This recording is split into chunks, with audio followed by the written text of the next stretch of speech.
Google is always changing. They're always improving their algorithm. So when people do searches, they deliver the absolute most relevant results possible.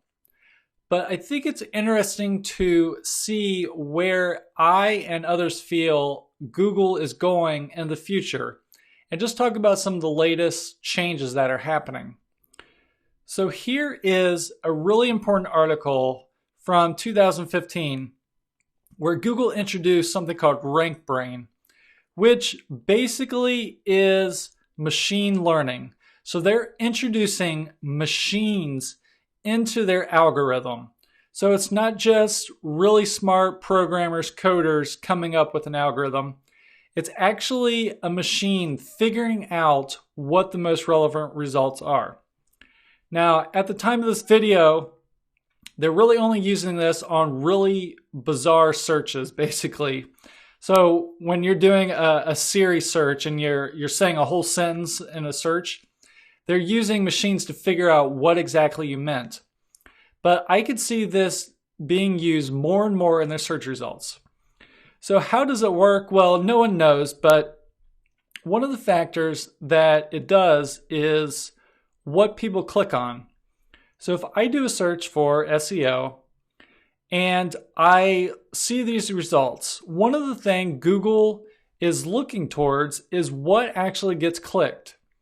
So if 100 people do this search and all 100, this is an extreme example, but all 100 click this result because they think it's the most relevant, well, Google and their machine learning might pick up on this and see that everyone who does a search seems to want to click this result.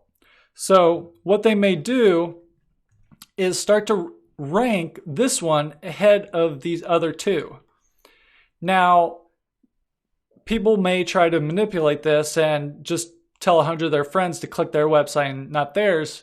Well, Google's going to have to get smarter and smarter about that. But the point is, when you're writing title tags, which we're going to go over in future videos, but when you're writing tags and stuff, you need to make sure your website is very enticing to click, because that is one of the factors, and is going to be one of the factors in Google's algorithm, is what actually gets clicked. So just tying this back, machine learning, Google is getting really, really smart. So it goes even beyond human intelligence, really. So anytime we're doing SEO tips, strategies, we need to just keep in mind that Google is really smart. So there's no point anymore in trying to game the system, because Google will sniff that out and potentially penalize you. So you need to create content that Google likes and that people like. That's your best long-term strategy now, before, and especially in the future, because Google is getting really, really smart.